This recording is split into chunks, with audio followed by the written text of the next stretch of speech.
নাস্তা আমি আজকে ছেলের জন্য পিৎজা বানাচ্ছি, একদম ঘরোয়া জিনিসপত্র দিয়ে একদম সাধারণভাবে পিৎজাটা বানাচ্ছি।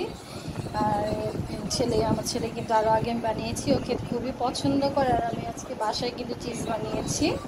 1 লিটার দুধ দিয়ে আমি পরিমাণে একটা চিজ বানিয়েছি। আসলে ঘরোয়াভাবে বানাবো, আর প্রতিদিন 1/2 লিটার দুধ রাখা হয়, তো ভাবলাম আজকে চিজ বানিয়ে ছেলেকে একটা পিৎজা বানিয়ে দিই। আমার ছেলে পিৎজা খেতে খুবই পছন্দ করে, তো এখন পিৎজাটা বানাবো।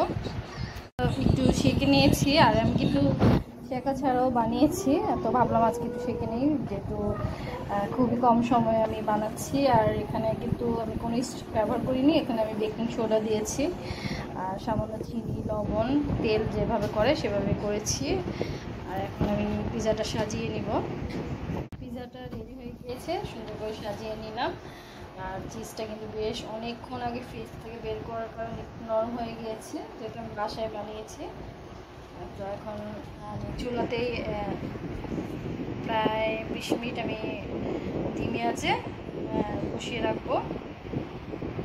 পদ্ধতিতে আজকে আমি বাসায় বিকেলে নাস্তায় ছেলের জন্য পিৎজা বানালাম। আর আমি এই চিজটা কিন্তু নিজের হাতে তৈরি করেছি, একদম ঘরোয়া পদ্ধতিতে, একদম সিম্পল, ঘরে যা আছে তাই দিয়ে পিৎজাটা বানিয়েছি।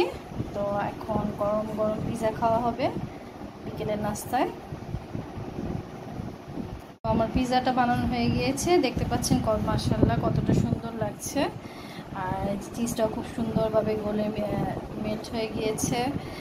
আর এখন খাওয়া দাওয়া হবে বিকালের নাস্তা, তো ছেলের জন্য বানালাম। তো আমি হেল্প কিছু বলো, খুশি হয়েছ? তো আম্মু যে তোমাকে প্রতিদিন কষ্ট করে এত মজার মজার নাস্তা খাওয়াই, তুমি তো আম্মুকে একটু ভালোবাসো না? ভালোবাসো না? আমার ছেলে আমাকে অনেক ভালোবাসে, আর আমি যাই বানাই না কেন ও কিন্তু খুবই খুশি হয় আর অনেক মজা করে খায়। তো আর এত কষ্ট করে আমি ছেলের জন্য চেষ্টা করি নতুন নতুন কিছু বানাতে, আর এখন ছেলেকে খেতে দেব।